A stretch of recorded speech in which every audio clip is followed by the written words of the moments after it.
जुनैद को इस चीज़ का बड़े अच्छे तरीके से अंदाज़ा हो चुका है कि तानिया आखिर क्या करना चाह रही है। वो तंग आ चुका है इसकी चिक-चिक से और कहता है कि देखो मैं तुमसे फिर दोबारा ये बात कहना चाहता हूँ कि अपने दिमाग को दुरुस्त कर लो, क्योंकि मुझे नहीं लगता कि तुम किसी की बात सुन रही हो। तुम सिर्फ़ और सिर्फ़ अपनी मर्ज़ी चला रही हो, अपना ही रुख जमाने की कोशिश कर रही हो।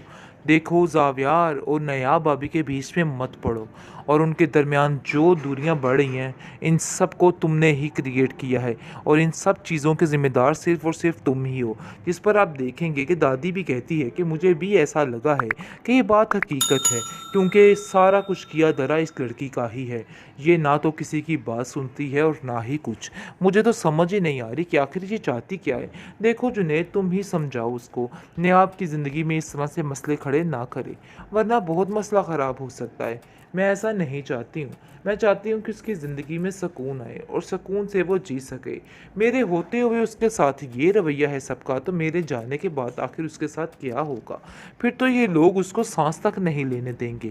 खैर, आप देखेंगे कि वो कहती है कि ज़ावियार को तो बिल्कुल भी किसी बात की परवाह नहीं है। देखो जुनैद, तुम ही उसको समझाओ। मुझे नहीं लगता कि उसको किसी चीज़ की अकल आ सकती है। अपने दिमाग को सिर्फ़ और सिर्फ़ अपने तरीके से ही सोच रहा है। ये जैसा कि उसकी माँ उसको चलाना चाह रही है, वही उसको नज़र आ रहा है। इसके अलावा और उसको कुछ समझ नहीं आती है। तुम ही उसको समझाओ, उसके दिमाग में कोई बात डालो। मुझे नहीं लगता कि तानिया कुछ अच्छा उसके दिमाग में आने देगी। और इस तानिया पर भी ज़रा नज़र रखो, क्योंकि मुझे मामलात कुछ और ही नज़र आ रहे हैं। ये सब मिलकर सिर्फ़ और सिर्फ़ उस बेचारी पर जुल्म करना चाह रहे हैं। और देखो, खुदा की पकड़ बड़ी सख्त होती है। अगर ये पकड़ में आ गए तो सबका बेड़ा गर्क हो जाएगा। हम लोग भी इधर सुकून से नहीं रहेंगे। ये बात इन लोगों को समझ नहीं आ रही।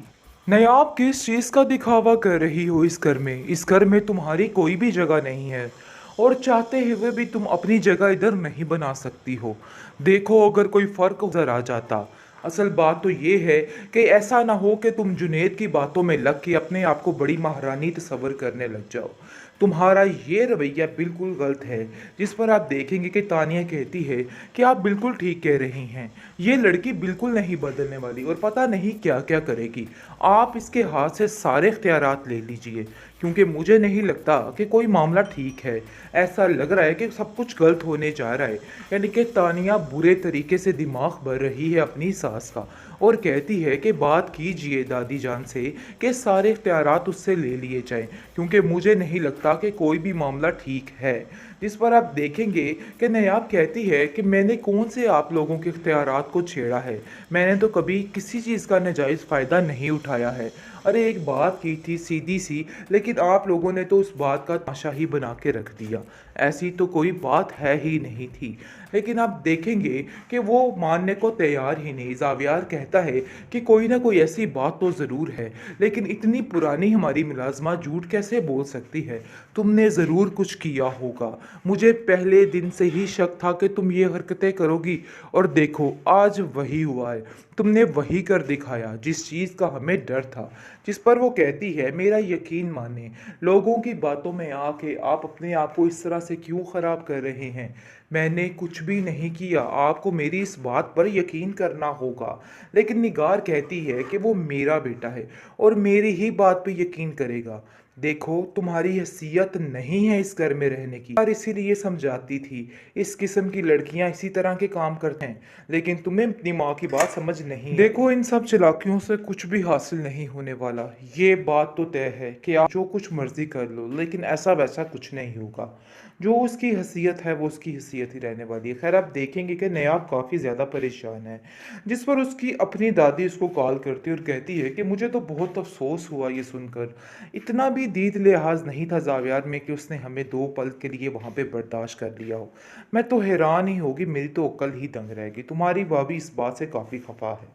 आखिर ये लोग क्या अपने आप को समझते हैं, ऐसा कैसे कर सकते हैं? जिस पर वो कहती है, आप फिक्र मत करें, सब ठीक हो जाएगा। और भाभी को भी समझाइएगा कि दिल में ऐसी कोई भी बात ना रखेगा। खैर, आप देखेंगे कि हर तरीके से नयाब हर चीज़ को हैंडल करने की कोशिश करती है, लेकिन बेसूद कुछ भी उसको हासिल नहीं होता है। जो वो अच्छा करने की कोशिश करती है उसके बरक्स हो जाता है और उल्ट हो जाता है। इसलिए वो काफ़ी परेशान हो जाती है। लेकिन घर में उसकी दादी की तबीयत दिन ब दिन काफ़ी बिगड़ती जा रही है और ख़राब होती जा रही है। ज़ाहिर सी बात है, हर वक्त वो नयाब की टेंशन ले लेके पागल हो रही है।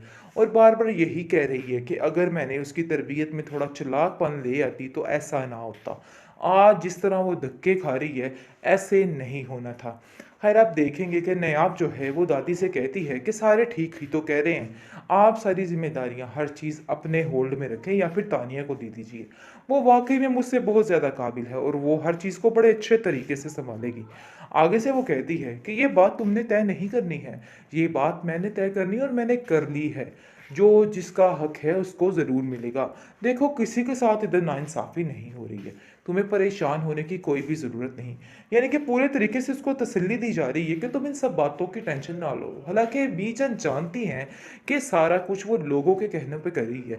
यानी कि दिन ब दिन जो उसके बदतर से बदतर हालात होते जा रहे हैं, उसको देखकर उसके मद्देनज़र वो ये सारी बातें कर रही है। लेकिन आप देखेंगी कि वो उसको समझाने की कोशिश करती है कि तुम बिला वजह परेशान मत हो। ये लोगों का काम है बोलना और ये लोग बोलते रहेंगे। इसलिए मज़ीद इन सब लोगों की टेंशन नहीं लेनी है। ख़ैर आप देखेंगे कि जुवेरिया कहती है कि इस बात का बदला तो मैं लेकर ही रहूँगी इससे। इसने जो-जो कुछ मेरे साथ किया है, इन सब चीज़ों में इसकी गलती है। लेकिन ज़ावेर कहता है कि एक बात मैं आपको बताता चलूँ कि वो जो तुम्हारा रिश्ता ख़त्म हुआ था उसकी वजह ये बेचारी नायाब नहीं थी, बल्कि तुम खुद थी। आगे से आप देखेंगे कि वो अपने भाई से उलझ पड़ती है और कहती है कि आखिर आप भी उसकी ज़ुबान बोलने लग चुके हैं। ये बात तो तय है और ये बात हमें समझ आ रही है। लेकिन वो उसको समझाने की कोशिश करता है कि मुझसे खुद नायला आंटी की बात हुई है, उन्होंने मुझसे खुद सारी बात की है।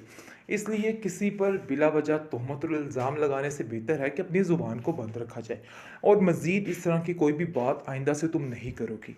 चाहे जो कुछ भी है उसका एक हक है इस घर में और तुम्हें ये बात समझनी होगी। आप लोग इस बात को समझने की तरफ नहीं जा रहे हैं।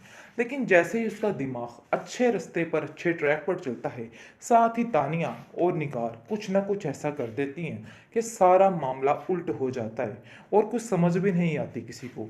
खैर आप देखेंगे कि दादी समझाती है नायाब को कि नायाब तुम परेशान मत हो, देख लेना तुम्हारा जो मुकाम है वो मैं तुम्हें दिलवा कर ही रहूँगी। चाहे ये लोग लाख कोशिशें कर ले उसके बावजूद भी इनको कुछ हासिल नहीं होने वाला।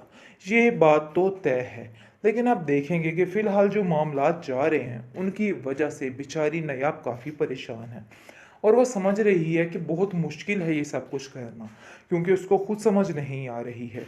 लेकिन वो इस चीज़ को लेके चलती है और सबकी बातों पर यकीन करती है। यानी कि जैसे जुनैद उसको अपनी बहनों की तरह ट्रीट करके उसका बता रहा है कि तुम्हें थोड़ी चालाकी और होशियारी दिखानी है और उसकी काफ़ी ज़्यादा हर चीज़ में मदद कर रहा है। ये बात उसके लिए काफ़ी ज़्यादा मददगार साबित हो रही है। लेकिन दूसरी तरफ दादी भी हर मुमकिन कोशिश कर रही है कि हर तरीके से इसको सेव किया जाए और इसको थोड़ा होशियार बनाने की कोशिश की जाए।